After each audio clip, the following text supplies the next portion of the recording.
بالله من الشيطان الرجيم بسم الله الرحمن الرحيم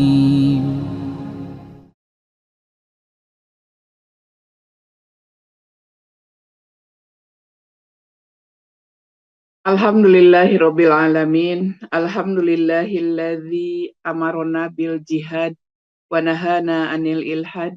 Asyhadu an la ilaha illallah wa asyhadu anna Muhammadan abduhu wa rasuluhu la nabiyya ba'dah. Allahumma inni a'udzubika min ilmin la yanfa'u wa min qalbin la yakhsha'u wa min nafsin la tashba'u wa min da'watin la yustajabu laha. Alhamdulillah, Bapak Ibu guru kita Al-Ustadz Dudi Mutakin dan para tokoh masyarakat, para pinisepuh, Bapak Ibu yang dirahmati Allah.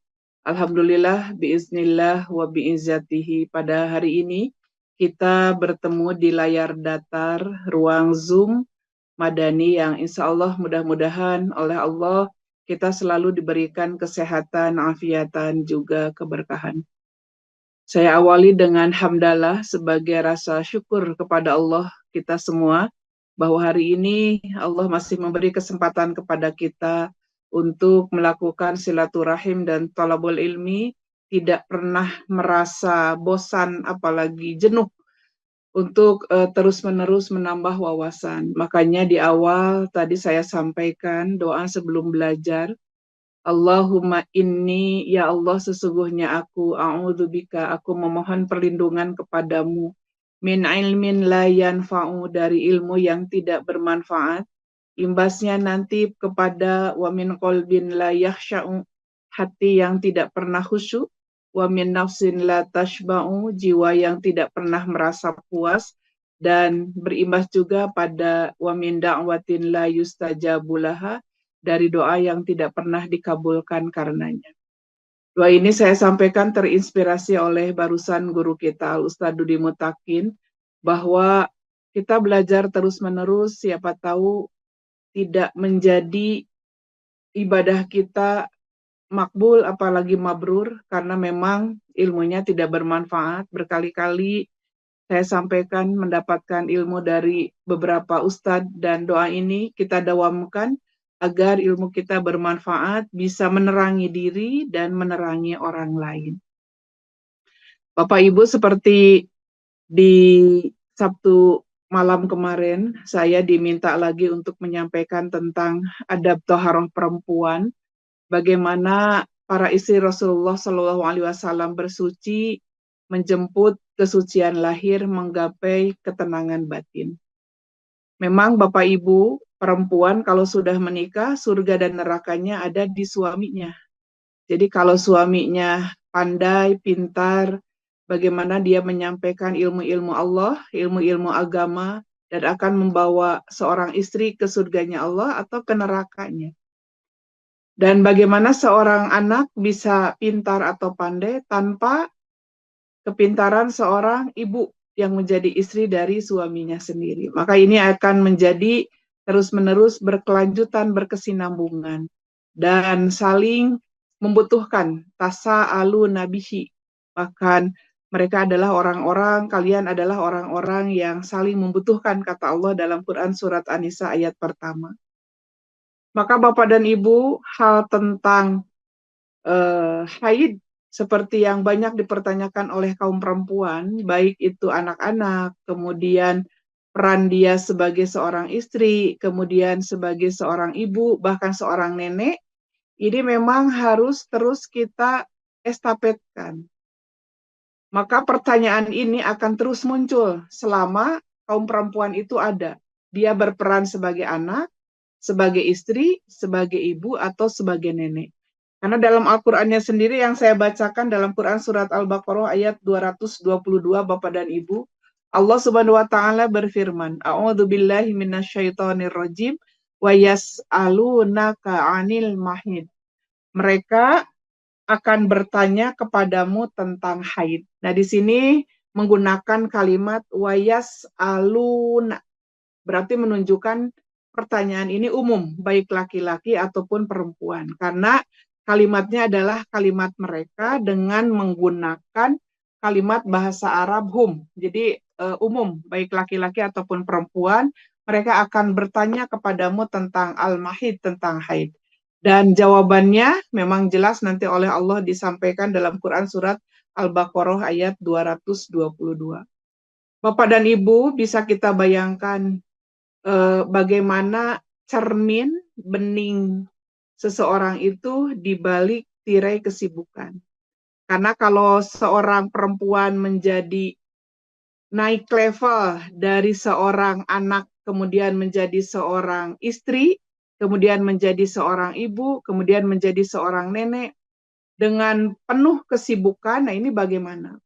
Sibuk, tidak ada waktu untuk memberikan ilmu, hatta ilmu yang paling privasi menurut saya. Maka izin Al-Ustadz Dudi, Kang Irsyad, dan Al-Ustadz para tokoh masyarakat semuanya, izin jika membahas tentang perempuan, apalagi tentang toharoh, pasti di dalamnya ada hal-hal yang sangat privasi. Kalau dalam bahasa Arab mah siga terkesan cawokah, siga terkesan jorang, bahkan terkesan meniasa era parada gitunya buat dijelaskan. Bahkan menurut saya, Al-Ustadz Dudi bukan berarti tidak mampu untuk menjelaskan. Atau ustadz-ustadz yang lain bukan berarti tidak mampu untuk mengutarakan pesan istri-istri Rasulullah Shallallahu Alaihi Wasallam tentang bersuci kaum perempuan. Pasti dalam hatinya mengatakan asa era parada, era teing gitunya nganepi kenana. Padahal ini penting. Maka ketika saya sampaikan nanti tidak ada yang di dinding clear Bapak Ibu. Tidak ada misalkan saya sampaikan, ya itulah yang disebut tahun, itu nggak akan. Ya akan saya jelaskan saja, karena ini saatnya kita menjelaskan. Dan ini bukan disebut hal yang porno, bukan. Kecuali saya menjelaskannya sambil cikikikan gitu. Kemudian beberapa katakan, tak iya mah pasti heureuy. Tapi saya sampaikan kepada Allah, Allahumma inni a'udzubika min ilmin la yanfa'u. Ya Allah, sesungguhnya aku memohon perlindungan kepadamu dari ilmu yang tidak bermanfaat. Ini saya sampaikan. Maka nanti cermin bening di balik tirai kesibukan. Bagaimana bisa kita bayangkan seorang perempuan di masa keemasan Islam bernama Nafisah. Tapi kalau di Sunda mah, di Indonesia mah, semua nama-nama di Arab itu menggunakan kalimat siti. Kalau kita mah meureun neneng gitunya. Kalau di Jawa mah ajeng mungkin ya. Nah, ini seorang cicit Rasulullah Shallallahu Alaihi Wasallam yang dikenal sangat alim. Kalau Sadudi tadi minta sejarahnya seperti apa. Suatu hari ia ditanya mengapa wajahnya selalu tampak bersinar dan hatinya selalu tenang meskipun ujian hidupnya terus menerpa dan terus menerus tanpa henti. Beliau, seorang Nafisah cicit Rasulullah SAW ini menjawab, bukan dengan rahasia ramuan kecantikan, melainkan tentang penjagaan wudhu dan kesucian yang terus-menerus ada di dalam dirinya. Sementara anak-anak kita, Bapak dan Ibu sekarang, yang lebih banyak diperhatikan itu adalah glowing wajah. Padahal glowing wajah seseorang itu bisa dibuktikan dengan apakah wudhunya sudah baik dan benar atau tidak. Maka bagi seorang perempuan sekarang, apalagi di era modern, perempuan modern ini harus tahu siapa kita. Apakah kita sekarang statusnya sebagai seorang nenek, sebagai seorang ibu, sebagai seorang istri, atau seorang anak dari ibu kita. Karena yang kita perhatikan adalah bagaimana kaum perempuan modern saat ini, toharoh yang kita katakan bersuci, seringkali hanya dianggap sebagai sebuah rutinitas. Hanya sebagai sebuah rutinitas, saya ulang. Hanya sebagai sebuah rutinitas kamar mandi. Atau prosedur teknis setelah haid, setelah nifas. Atau misalkan tadi bersucinya setelah buang air kecil atau buang air besar. Padahal setiap tetesan air yang disebut toharo adalah proses peluluhan dosa dan penyelarasan hormon psikis. Jadi yang dibersihkan adalah fisik, sebetulnya itu Allah menyuruh kita bukan hanya fisik, tapi Allah menyuruh kita membersihkan fisik berimbas kepada psikis. Sehingga toharoh bukan hanya sekedar membasuh fisik, wajah, tangan, mulut, ya, kemudian kaki, mengusap kepala misalkan, atau ditambah yang sunahnya telinga, ya. Itu bukan hanya itu, tapi membasuh luka batin, kegelisahan karena dosa-dosa yang dilakukan seharian penuh. Makanya secara dalam ibadahnya ini dilakukan 5 kali jika kita belum mempunyai hal suci yang ada di dalam diri kita. Jadi lamun misalkan hitut deui manya wudu deui we setiap sholat gitu. Setiap mau sholat. Maka Bapak dan Ibu, pembahasan utama bagi kita saat ini, punten kalau saya hanya mengajari bagaimana cara berwudu, bagaimana cara seorang perempuan bersih mandi besar dari haid misalkan, atau nifas, itu mah sudah terlalu hafal. Bahkan Bapak Ibu sudah jauh lebih menjadi guru saya, para profesor, karena sudah punya pengalaman yang jauh lebih dari usia, dari pengalaman mencari ilmu itu levelnya udah jauh lebih. Maka Allah sampaikan, kalau toharoh sebagai identitas kehambaan. Maka Ustaz Rudi tadi sampaikan, kunaonnya barudak orang mun hese teuing nurut, karena ketaatan seseorang itu identik dengan kualitas pendengaran. Apakah kita, Bapak, Ibu saya, sudah menyampaikan ilmu-ilmu ini kepada anak-anak kita dengan metode ketulusan hati? Bukan hanya dititipkan pada Bapak Ibu guru, apalagi mereka banyak sekali pekerjaan, apalagi sekarang pekerjaannya ditambah. Yang gelar MPD ditambah dengan gelar MBG, riweuh. Gelar SPD ditambah jadi gelar SPPG. Gitu. Jadi rariweuh sekarang teh. Makanya dalam Islam, kesucian adalah prasyarat kedekatan seseorang terhadap Allah Subhanahu wa Ta'ala. Jadi sebelum saum itu nggak ada. Tapi sebelum sholat itu ada. Bagaimana fisik berimbas pada psikis, kita mau mendekatkan diri kepada Allah itu harus dalam keadaan bersih. Seperti jawaban Allah dalam Quran surat Al-Baqarah ayat 222 yang saya sampaikan tadi. Wa yas'alunaka 'anil mahid qul huwa adza fa'tazilun nisaa fil mahid wa la taqrabuhunna hatta yathurna. Fa'idza tatahharna fa'tu min haitsu amarakumullah. Ini yang harus dicatat. Innallaha yuhibbut tawwabina wa yuhibbul mutatahhirin. Jadi tidak hanya bersih fisik. Allah sampaikan at-tawwabin. Baru Allah ungkap dengan wa yuhibbul mutatahhirin. Maka Bapak dan Ibu, di sini ada kalimat yang diulang. Innallaha yuhibbut tawwabina wa yuhibbul mutatahhirin. Jadi tidak hanya innallaha yuhibbut tawwabina wal mutatahhirin. Jadi Allah ulang kata yuhib, padahal Allah jarang mengungkap kata yang diulang. Berarti ini ada apa? Kita harus ngeh. Sama seperti kita kalau misalkan ke suami. Bapak kadangu tuh. Pak, kadangu tuh. Kadangu tuh. Nah gitu. Itu jadi ketika diulang, berarti kita mohon perhatian dari orang yang dianggap diajak berbicara atau yang disebut dengan mukhatab. Maka kata Allah, innallaha yuhibbut tawwabina wa yuhibbul mutatahhirin. Mungkin Bapak dan Ibu ada yang pernah belajar tentang filosofi air. Air itu bersifat fleksibel. Mau disimpan di gelas, ya bentuknya seperti gelas. mau disimpan di botol bentuknya menjadi seperti botol, mau disimpan di tanah dia menyerap kemudian mengalir mengikuti alur logak dan logak, itu adalah air. Jadi air itu bersifat fleksibel namun menghidupkan. Maka kata Allah ketika ada air itu ada kehidupan. Toharoh mengajarkan perempuan untuk memiliki jiwa yang jernih. Namun beradaptasi dengan berbagai peran.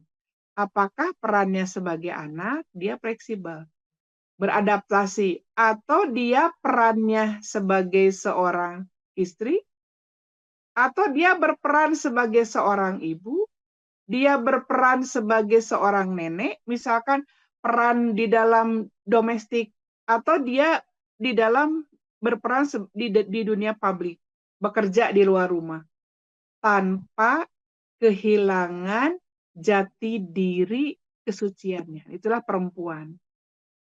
Makanya beberapa kali saya sampaikan, perempuan itu kalau punya rasa malu saja yang lebih dibanding laki-laki, dia menjadi perempuan terhormat.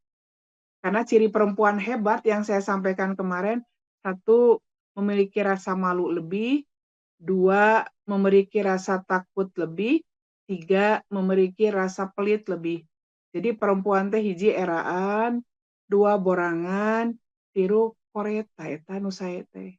Tapi ini semua untuk menjaga marwah atau kehormatan rumah tangga, apalagi suaminya.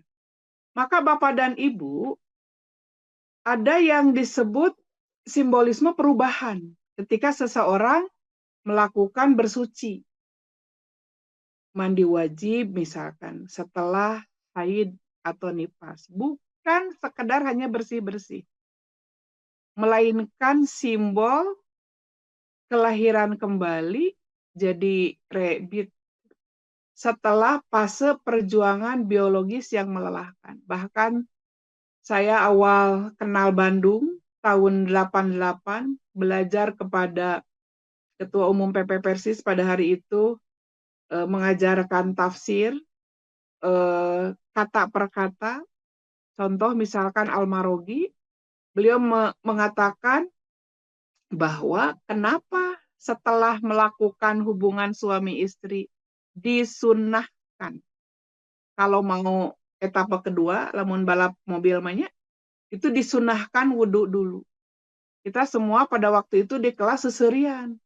Ya, dianggap, karena banyak yang belum menikah dianggap, ya gitunya kudu wudhu heula gitu. Ternyata ketika disampaikan oleh Pak Kiai Latif Muhtar, waktu itu dia sebagai purek di UIN dan sebagai rektor di kampus Persis tertua pada saat itu Pondok Pesantren Tinggi, yang mata pelajaran, mata kuliahnya adalah kitab-kitab gundul. Pada waktu itu saya adalah salah satu mahasiswinya. Barulah kita menyadari dan dijelaskan sejelas-jelasnya oleh beliau kenapa setelah hubungan suami istri disunnahkan wudhu, kemudian melakukan etape yang kedua, wudhu lagi, etape yang ketiga, wudhu lagi, etape yang keempat, dan seterusnya. Itu disunahkan. Maka itu dijelaskan secara keseluruhan. Ketika seseorang melakukan wudhu, sunnah yang tadi, maka dia akan merasakan penyegaran kembali mulai dari kepala sampai kaki. Itu beliau sampaikan berulang-ulang. Ya. Maka Bapak dan Ibu, bagaimana aspek psikologisnya? Hubungan kebersihan dan kesehatan mental. Ini tidak bisa dianggap sepele. Karena masyarakat perempuan saat ini yang mereka rata-rata menggunakan kecantikan waterproof misalkan, yang aman, nyaman, tidak terkena keringat, tidak terkena air, ya. Jadi moal luntur, moal ledeh, moal leleh, ya.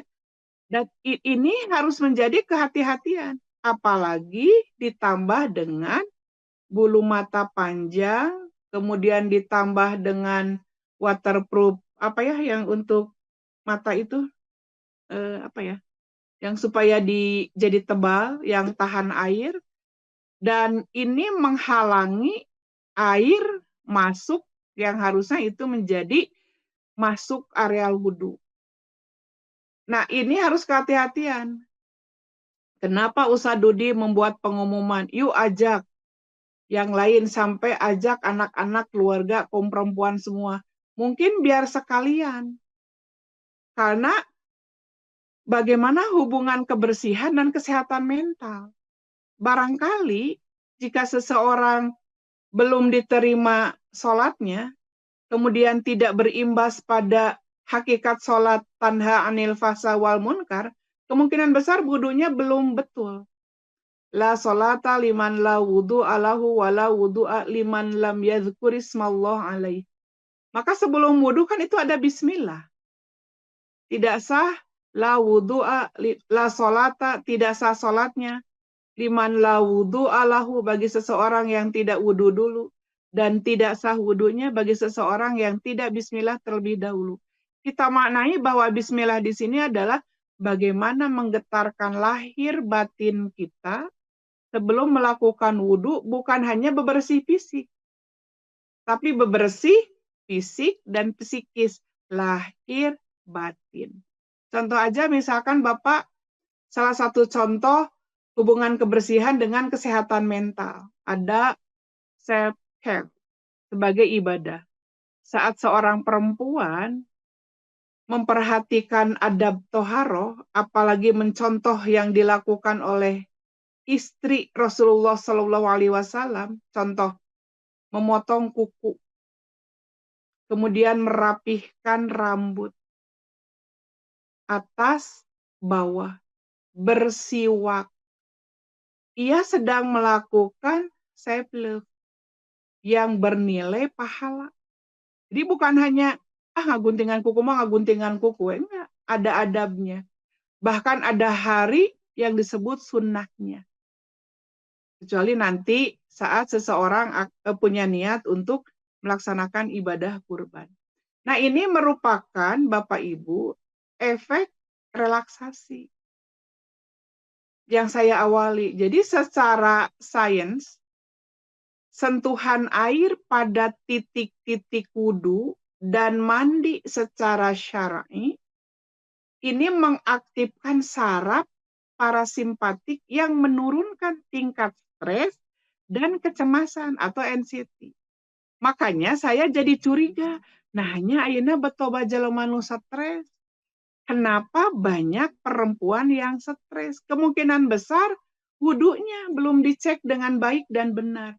Wudu teh asal napal we cai, nu penting nepi kana leungeun, kana sirah, kana suku gitunya. Nu penting mah itu bukan padahal. Karena ini merupakan disiplin spiritual. Jadi bukan hanya ngambil cai, ya, komo bismillahna bari riweuh, bari rusuh, dengan dikasih jadwal hanya beberapa menit istirahat. Bahkan ada salah satu perusahaan yang tidak mengizinkan orang-orang untuk melakukan sholat, pokoknya mah dipotong cenah gajihna, awas gitunya. Nah ini wudu itu bukan hanya langsung jebur, itu mah tuh babari, itu kudu make cara, ya, langsung we, tapi bukan. Ternyata ini adalah merupakan disiplin spiritual. Ada keteraturan, menjaga kesucian, melatih mindfulness. Jadi entah sembarangan, entah wudu teh asal basuh leungeun, basuh beungeut, basuh sirahnya, basuh suku, bukan hanya itu. Karena di saat kita berwudu, bukan hanya merasakan dinginnya air, tapi ada rasa syukur yang Allah berikan, dan ini dilakukan dengan penuh penghayatan, lahir, batin, keikhlasan, maka diawali dengan bismillah. Teu malaweng, teu caliweura, gitu ta. Makanya ada step by step, mana dulu yang dilakukan, mana yang wajib, yang wajibnya kan hanya 4. Kemudian mana yang sunnahnya. Jangan sampai kita menjadi mindlessness. Jadi orang yang hilang, tidak mengada, tidak menjiwai, tidak menjadi lebih sadar. Padahal dengan wudu, kita menjadi lebih sadar akan kondisi tubuh dan emosi kita sendiri. Yaitu tetiasa dititipkan ka batur. Saat kita kelelahan, tidak terkena air, maka saat itu ada adzan berkumandang atau menit-menit menjelang sholat, maka kita berwudu. Nah, ini melatih mindfulness, meyakini, sadar diri akan kondisi, kemudian mampukah kita menahan emosi. Itu jadi emosi kita sendiri kita yang mengendalikan dengan wudhu, bukan hanya keceprek wudhu teh asal gitunya mending non baseuna teh telantis gitu. Makanya nanti kan Rasulullah sendiri mengatakan kepada seorang sahabat yang akan melakukan sholat, wailul lil aqab, celaka bagi tumit. Sampai Rasulullah melakukannya 3 kali. Wailul lil aqab, wailul lil aqab. Pira oge satitik dina tumit handapeunana kan cekung ya mumuncangan gitu. Nah, itu sama Rasulullah itu sampai nu kitu wae meuni dibahas gitunya. Karena memang berimbas pada sah dan tidaknya sholat seseorang ketika wudhunya tidak sempurna. Maka aspek praktis, kemudian adab secara spesifik perempuan itu ada beberapa hal. Contoh misalkan Bapak dan Ibu, Allah sendiri berfirman masih di dalam Quran surat Al-Baqarah ayat 223, nisa'ukum harsul lakum fa'tu harsakum anna syi'tum wa qaddimu li anfusikum wattaqullaha wa'lamu annakum mulaquhu wa basyiril mu'minin. Jadi betul kata Usadudi tadi, bab toharoh perempuan ini tidak hanya dikuasai oleh perempuan saja. Karena nanti ketika ada pemaksaan, padahal tidak boleh, laki-laki harus paham.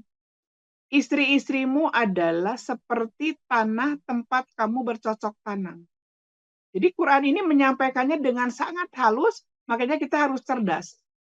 Maka datangilah tanah tempat bercocok tanammu itu, bagaimana saja kamu kehendaki. Berarti ada metode tersendiri bagaimana untuk bercocok tanam.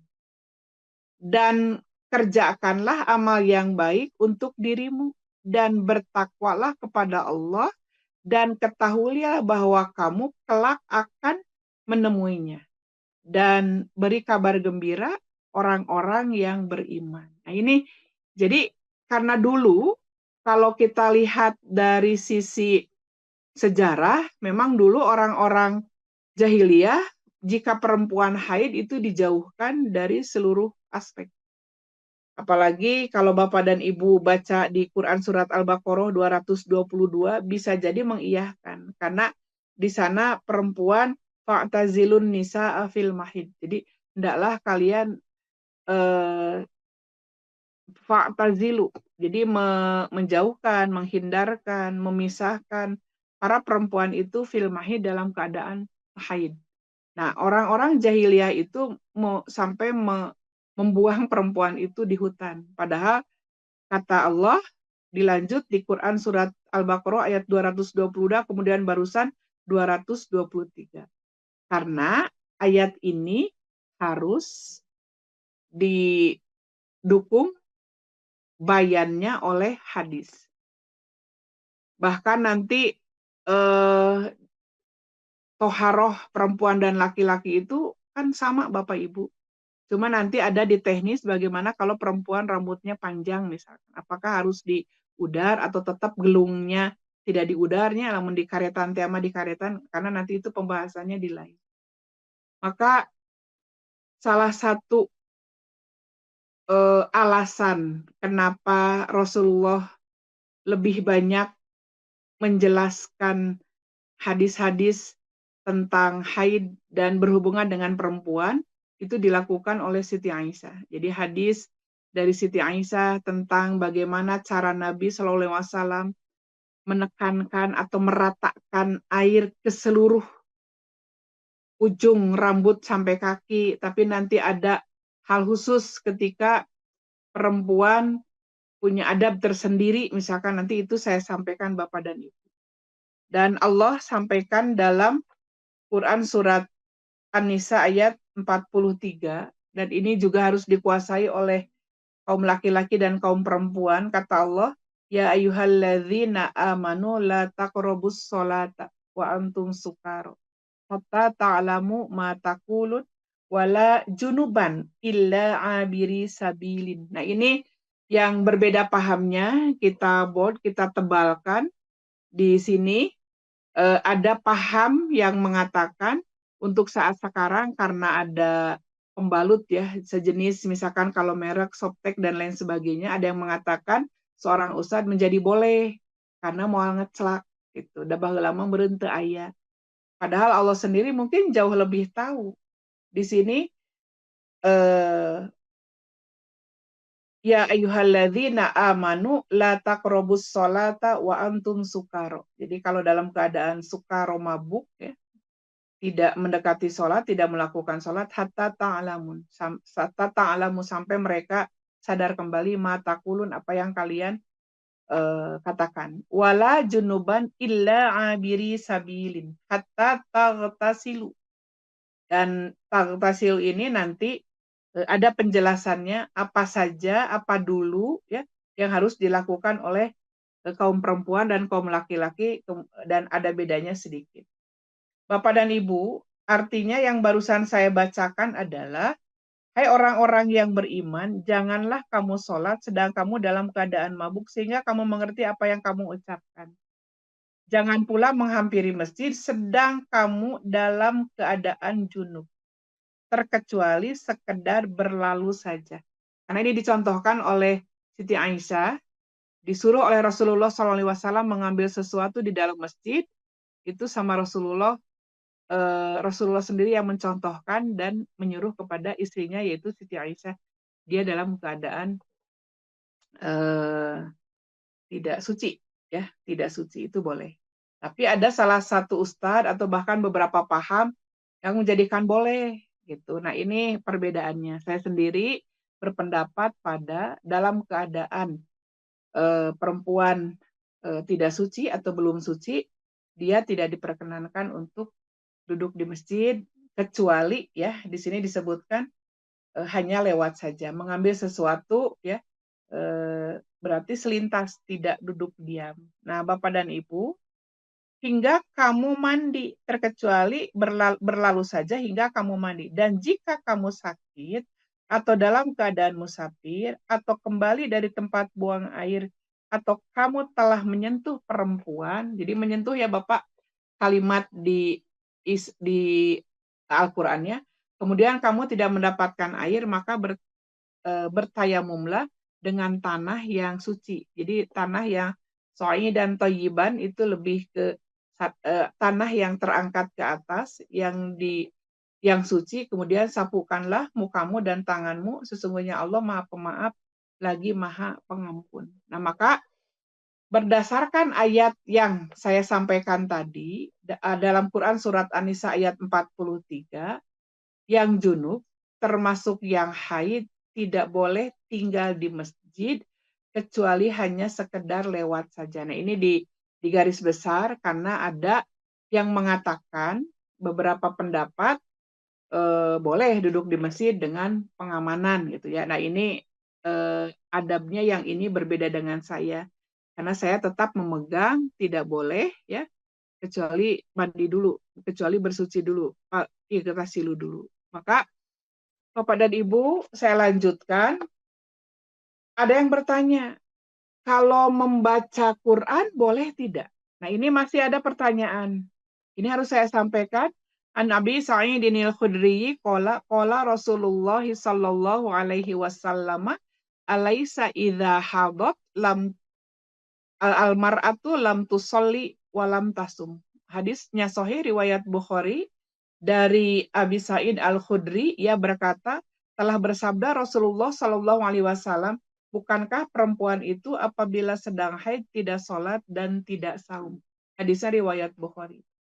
Dan diperkuat oleh Siti Aisyah, an Aisyah radhiyallahu anha qalat, qala Rasulullah sallallahu alaihi wasallam, idza hadza amru katabahullahu ala banati Adam faqdi ma yaqdi al-hajju ghairu an la tatufi fil bait.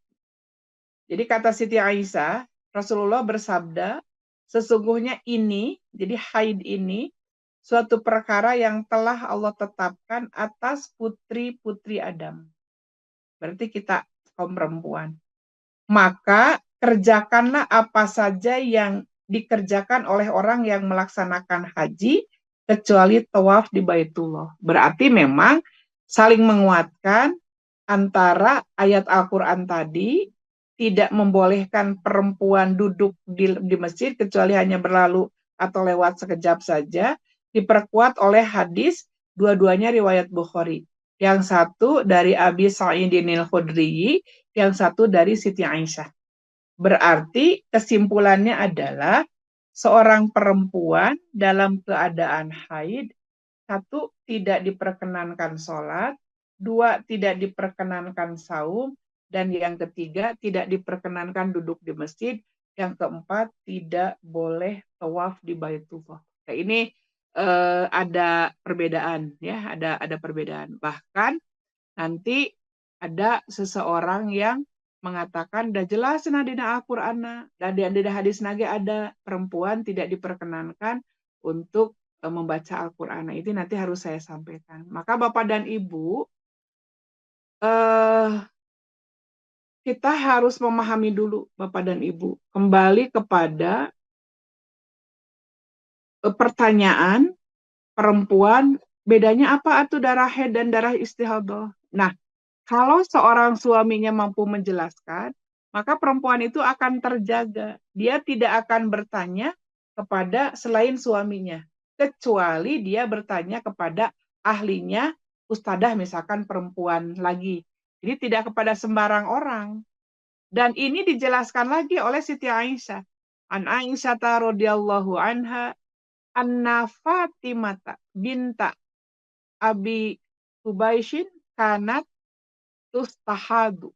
Faqala laha Rasulullah sallallahu alaihi wasallam, inna damal haid damun aswadu yu'rafu fa idza kana dzalika fa amsiki anis salati wa idza kana akharu fatawaddai wasal.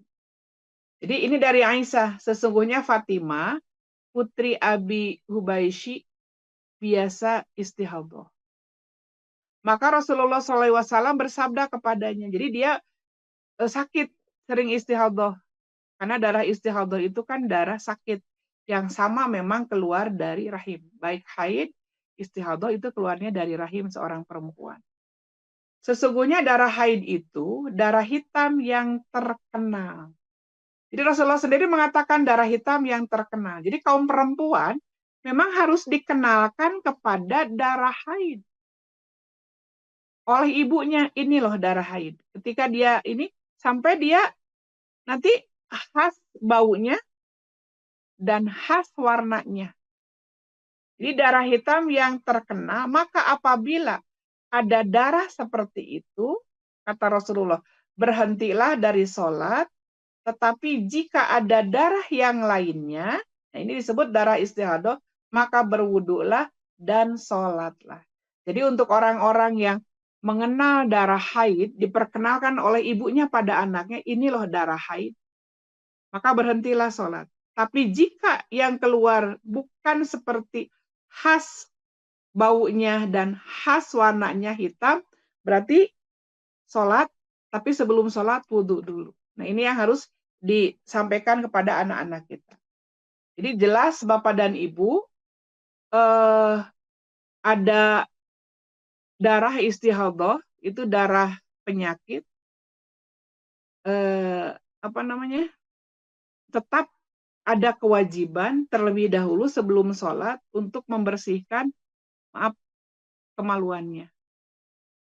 Menyumbat, kemudian memakai pengaman, pembalut, kapas, atau tisu, atau kain, atau sejenisnya, dan berwudu setiap masuk waktu salat. Nah, ini masih banyak pertanyaan dari anak-anak kita. Maka Bapak dan Ibu bisa kita bayangkan, kalau seorang anak tidak memiliki ibu, punya kapasitas agama, karena tidak belajar dari suaminya. Jadi itu beruntun. Budak teu apaleun, indungna teu apaleun, bapana oge teu apaleun. Nah, eta mah jadi beruntun. Maka ini mengajarkan ketangguhan bahwa sakit tidak menghalangi hubungan seseorang dengan Allah karena istihadah. Jadi anak harus tahu, ini tuh darah istihadah bukan. Kalau istihadah ya wudhu, amankan dulu hal yang alat keluar darah tersebut, kemudian berwudhu dan mohon kepada Allah. Nah ini Bapak dan Ibu, kalau toharoh adalah jembatan antara kesehatan fisik dan kejernihan ruhani bagi perempuan. Jadi toharoh bukan hanya beban syariat, melainkan kemuliaan yang diberikan oleh Islam untuk memastikan bahwa dalam kondisi biologis seberat apapun kita tetap punya jalan untuk kembali bersuci dan tenang di hadapan Allah Subhanahu wa taala. Maka Bapak dan Ibu, masih banyak hadis-hadis yang disampaikan oleh kaum perempuan di zamannya. Contoh misalkan, wa'an Ummi Atiyah radhiyallahu anha qalat, kunna la na'budu al-qudrata was-sufrata ba'da tuhri syai'an. Kami tidak menganggap apa-apa akan air keruh dan kuning sesudah bersuci. Karena ada dua Bapak dan Ibu cara seseorang tahu bersih dari haid. Satu, karena memang kering, ya. Ada istilahnya itu karena memang kering, ya memang nggak ada yang keluar. Atau supaya tidak ragu, seperti yang saya sampaikan kemarin, yang terkesan malu untuk disampaikan oleh bapak-bapak. Ambil kapas, punten ya Bapak Ibu, kemudian apa atunya, mohon maaf ya, didengkakeun lah gitu kepada air baskom yang warnanya bening, mudah-mudahan bisa dengan air hangat, dan ketika air itu keruh, maka itu haid belum bersih. Atau ambil kapas, atau tisu, atau sejenisnya, ada yang disebutkan menggunakan air, dipakaikan air, atau dipakaikan hal yang steril, kemudian dicolekkan, dan ketika kapas atau tisu atau sejenisnya itu berubah warna, maka itu haidnya belum bersih. Dan ini yang mungkin membuat para bapak malu, sehingga Ustadz Dudi mempercayakan hal ini disampaikan oleh saya, mungkin Bapak dan Ibu. Ya. Sehingga nanti Bapak dan Ibu, mungkin ada saran praktis mungkin dari saya secara personal. Mudah-mudahan nanti oleh Bapak dan Ibu diapresiasi. Saya sampai kaget kalau mendapatkan banyak anak-anak sekarang, Bapak dan Ibu. Anak-anak SD itu hamil, ya, melahirkan bahkan. Ini ada ibunya yang curhat, ada bidan yang curhat, ada dokter yang curhat. Bagaimana menghadapi anak-anak yang seperti itu? Maka ada Bapak dan Ibu dengan sangat merasa miris. Kemudian saya membuat karya bersama Pak Dr. Nurmawan. Ini ada buku karya saya dengan Pak Dr. Nurmawan. Ini bukunya Benteng Muslimah dalam Pusaran Gelombang Fitnah, yang mudah-mudahan ke depan Ustadz Dudi ini bisa dibahas secara berkala, berkesinambungan, secara kontinu. Karena saya memiliki saran kepada Bapak dan Ibu, yuk bareng-bareng jaga anak kita, karena fasilitas bagi mereka bukan hanya barang mewah, HP keren, dan lain sebagainya. Saatnya kita peduli pada anak-anak kita sejak dini. Maka bagaimana kita punya toharoh yang estetik mungkin untuk anak-anak kita atau cucu kita. Misalkan miliki handuk bersih. Ya simpel, memang teknis banget gitu. Karena namanya juga toharoh, biar anak-anak dipersiapkan untuk menghadapi itu. Bahkan mungkin Bapak dan Ibu, saya punya satu cerita. Karena saya tahu bahwa saat anak saya yang perempuan, itu jauh-jauh hari sudah saya kasih tahu bagaimana jenis darah haid, dan Anda tidak boleh melakukan sholat atau saum itu saya yang menyampaikannya pada anak-anak langsung, tidak dititipkan pada siapapun. Tapi saya mendapatkan kendala ketika anak cowok, mahanya cara ngabeja anak gitu.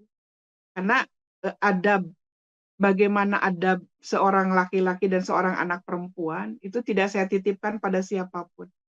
Kalau belajar bab apapun saya titipkan kepada guru, tapi bab adab anak-anak saya itu tidak saya titipkan.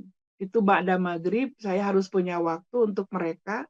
Belajarnya syaratnya anak-anak itu saya iyahkan harus nyantai, tidak terkesan menggurui atau anak-anak digurui, maka saya gunakan buku karya Ustadz Aceng itu Etika Hidup Seorang Muslim.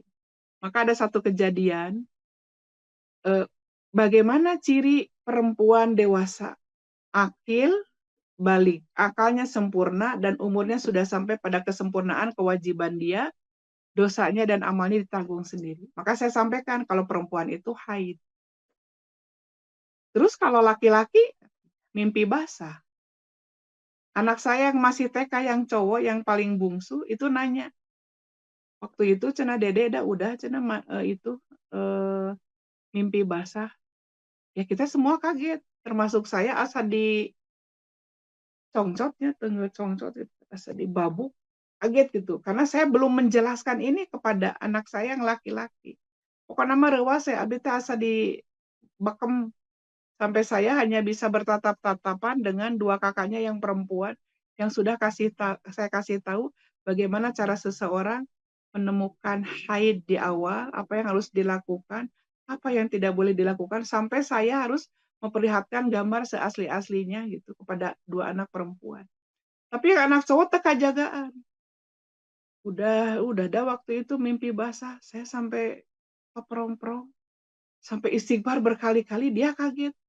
Kenapa Bunda beristighfar? Katanya. Terus saya tidak melanjutkan bertanya. Yang bertanya adalah kakaknya. Dede kapan? Waktu TK. Bekiruas atunya. TK 0 kecil, TKA. Bekiruas atuh. Bu asli bu. Ya jantung asa eureun. Kok saya sampai mengeluarkan air mata. Coba diceritain gimana.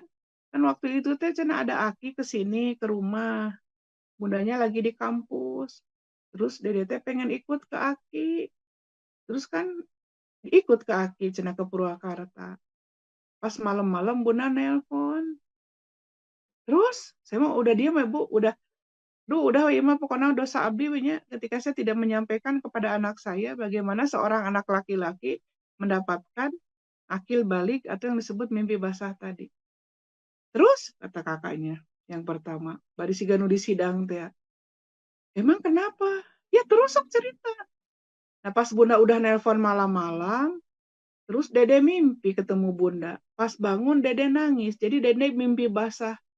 Sama Bu langsung gubrak astagfirullahaladzim ya.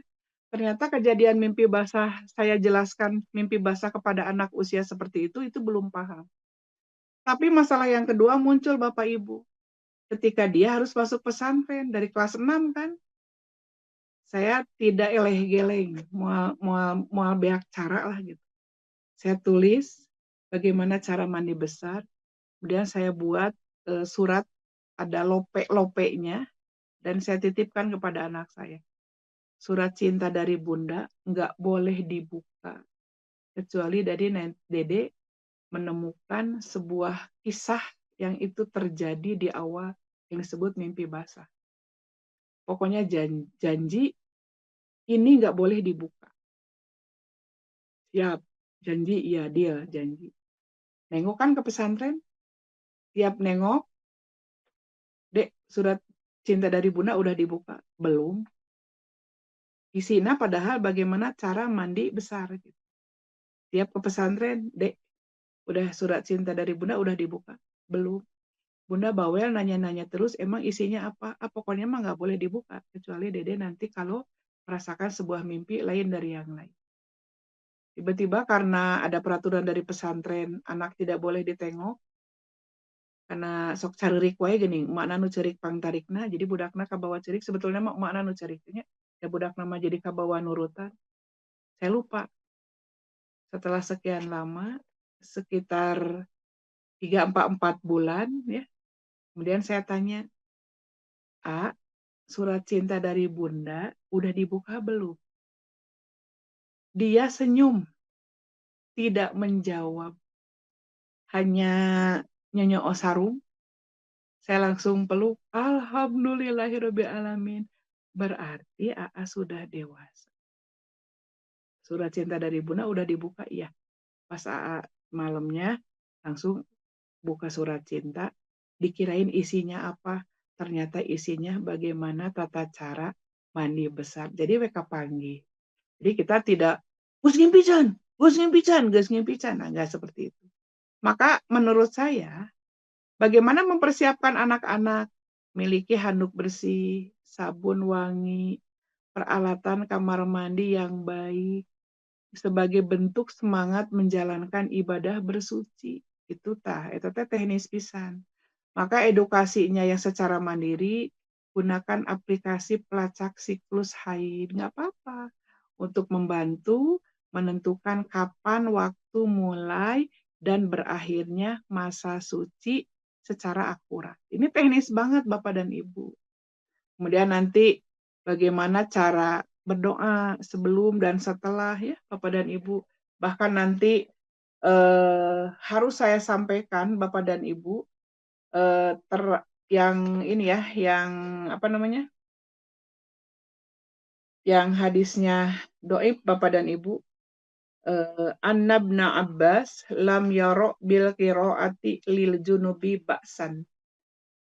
Bahwa Ibnu Abbas tidak memandang suatu dosa membaca Al-Quran bagi yang junub. Hadisnya sahih riwayat Bukhari. Karena ini untuk mengkanter Bapak dan Ibu, kenapa anak-anak sekolah di SD yang kelas 5, 6, kemudian di SMP, itu banyak anak-anak kalau disuruh baca Quran, belajar tahsin, tajwid, baca Quran ya atau qiraah, itu alasannya lagi dapet Pak. Lagi dapet Pak. Jadi dijieun alasan baru dak tidak mau ngaji teh, padahal teu bisa ikroge cantama. Lagi dapet Pak. Maka di sebuah sekolah sampai ada satpam khusus untuk memeriksa perempuan yang bilang lagi dapet Pak, masuk kamar mandi. Buka. Itu sampai seperti itu. Saya menyaksikannya sendiri, saya keserian. Di dia ya satpam nukia, ayah Bunda. Soalnya baru dak di dia kebiasaan. Namun dititah maca Quran, lagi dapet Pak, lagi dapet Pak. Asup ke kamar mandi, buka ditingalikeun. Ternyata loloba nama bohong gitu. Nah, ini saran praktis ya. Karena nanti Bapak Ibu ada salah satu riwayat dalam sanad hadis ini ada yang bernama Ismail bin Ilyas, dia adalah lemah. Jadi ada Khafifud Dabti. Qala Ibnu Umar radhiyallahu an qala Nabiyyu sallallahu alaihi wasallam la yaqra'u al-junubu wala al-haidu al-Qur'an. Jadi Ibnu Umar berkata, Nabi SAW bersabda, orang yang haid dan orang yang junub tidak boleh membaca Al-Quran. Hadis riwayat Abu Daud, Tirmidzi, dan Ibnu Majah. Padahal tidak selesai sampai di sana. Kalau hadis itu di jarah ta'dil, akan kita temukan bahwa ada perawi berarti do'if di sanad. Fi sanadihi Ismailu ibnu Abbas wahwa do'ifun. Dalam sanad hadis ini ada yang bernama Ismail bin Ilyas, dia itu lemah. Nah, ini yang harus digarisbawahi. Jadi menunjukkan bahwa perempuan yang haid itu boleh membaca Al-Quran, kecuali hal-hal tadi yang tidak diperbolehkan, yang sudah saya bacakan di awal. Maka Bapak dan Ibu, ayo Bapak Ibu, anak-anakku, ya saudari-saudariku, jadikanlah air ini yang membasuh tubuh sebagai saksi di akhirat nanti, bahwa engkau kita adalah hamba yang sangat mencintai kesucian, seperti yang Allah sampaikan tadi, innallaha yuhibbut tawwabina wa yuhibbul mutatahhirin. Allah akan hias cahaya yang tidak akan kunjung padam di surganya Allah, mudah-mudahan kelak. Bapak dan Ibu, ini masih banyak yang harus saya bahas, dan insya Allah mudah-mudahan bermanfaat bagi Bapak dan Ibu. Dan terakhir, an Aisyah radhiyallahu anha anna Nabiyya sallallahu alaihi wasallam i'takafa ma'ahu ba'du nisaihi wa hiya mustahadatun taro ad-dama farubbama wada'ati tus apa tusta tahtaha minad dami. Dari Aisyah radhiyallahu anha, salah seorang istri beliau iktikaf bersama Rasulullah, padahal istrinya itu sedang istihadah. Ia melihat darah keluar dan kadang ia menyimpan bejana di bawahnya untuk tempat darah. Jadi hadis riwayat Bukhari. Jadi kaum perempuan saat bersama suaminya melakukan iktikaf karena tidak boleh sendirian, itu oleh Rasulullah sendiri membolehkan, membiarkan meskipun dia dalam keadaan istihadah. Maka kenali bagaimana bentuk, warna, bau atau disebut rasa ya, darah antara darah haid atau darah yang bukan haid. Karena nanti ini berimbas pada apakah seseorang boleh meninggalkan sholat ya atau dilarang sholat atau tidak, apakah dia harus saum atau tidak. Maka kata Ummi Salamah radhiyallahu anha qalat kana an-nufasa taqudu ala ahdin nabi sallallahu alaihi wasallam ba'da nifasiha arba'ina yauman rawahu Abu Daud.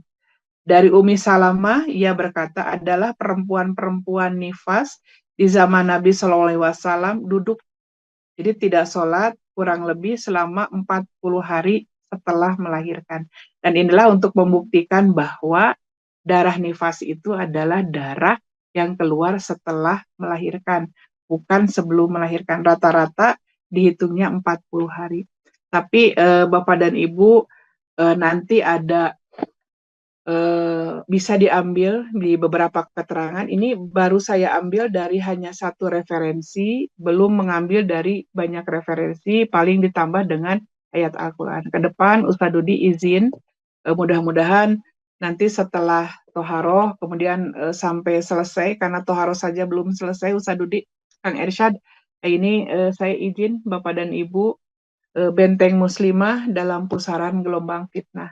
Ini adalah salah satu buku sebagai jawaban dari kegalauan batin saya secara personal saat menghadapi pertanyaan-pertanyaan dari para mustami, termasuk dari para nenek, ibu, kemudian anak-anak, saat mereka tidak mengetahui tentang Islam pada hakikatnya. Mereka hanya mengetahui Islam itu luarnya saja, hanya mengatakan aku Islam, di KTP juga Islam, tapi mereka kosong melompong, karena memang untuk saat ini rata-rata orang tua itu kalau anak punten ya, tidak bisa matematik misalkan, itu dikursuskan, tapi kalau belum bisa sholat itu dianggap biasa-biasa saja. Tidak menguasai ilmu agama dianggap hal yang biasa-biasa saja, menjadi normalisasi. Nah, ini salah satu jawaban. Kebetulan buku ini tinggal satu, kemarin launching Ramadan, itu langsung habis banget, saya juga tinggal satu ini bukunya. Mudah-mudahan nanti cetakan kedua, mudah-mudahan ada rezeki dicetak kembali, dan ini beberapa artis juga sudah minta ya buku ini, karena memang yang dirasakan oleh ibu-ibu ya yang memiliki anak dan cucu itu, punten Bapak dan Ibu, anak-anak sekarang itu banyak banget yang menikah sudah dalam keadaan perutnya isi. Itu nanti imbasnya kepada mereka tidak akan mendapatkan hak waris, karena jatah waris itu adanya pernikahan, kemudian hamil, melahirkan, dan lain sebagainya. Nah, ini dalam rangka menjaga, mudah-mudahan Bapak dan Ibu nanti bisa kita bahas bersama-sama. Maksud saya saat itu dibahas, kemudian kita punya halaman berapa misalkan sekarang yang akan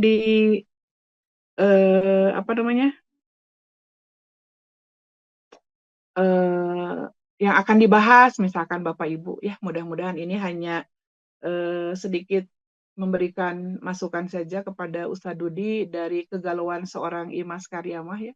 Mudah-mudahan bukunya tidak dijual ke toko-toko karena takut harganya jadi melambung tinggi, tapi saya jual ke majlis-majlis saja dan rata-rata mereka membelinya tidak hanya satu karena untuk ibunya, untuk anaknya, untuk tetangganya, untuk rata-rata mereka ngeborong mungkin hanya karena merasa bahwa ini adalah sebuah jawaban dari pertanyaan-pertanyaan yang muncul saat saya turun ke beberapa majlis taklim. Kegalauan saya ternyata ini adalah kegalauan kaum perempuan di luar sana.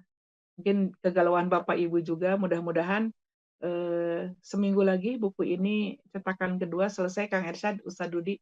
Nanti akan saya bawa juga ke agenda kajian di Majelis Taklim Al-Mutakin ya, di Mami, di rumah Mami. Mudah-mudahan tinggal punya satu contoh. Demikian Bapak dan Ibu, mohon maaf jika kajiannya tidak selesai karena betapa banyak bab toharo saja ini belum semuanya saya sampaikan sacerewele kalau kata Ustadz Dudi secara gamblang saya jelaskan. Belum lagi bab lain, bab nengok, bab keluar rumah, bab rumah tangga, betapa banyak. Mudah-mudahan bermanfaat Bapak dan Ibu. Akhirnya saya tutup dengan Robbana hablana min azwajina wa zurriyatina qurrata a'yun waj'alna lil muttaqina imama. Robbana atina fid dunya hasanah wa fil akhirati hasanah wa qina adzabannar. Aqulu qauli hadza wa astaghfirullah li wa lakum. Wassalamualaikum warahmatullahi wabarakatuh. Mohon maaf lahir dan batin jika ada kata-kata kalimat yang terkesan sangat privasi, sangat sensitif. Hatur nuhun.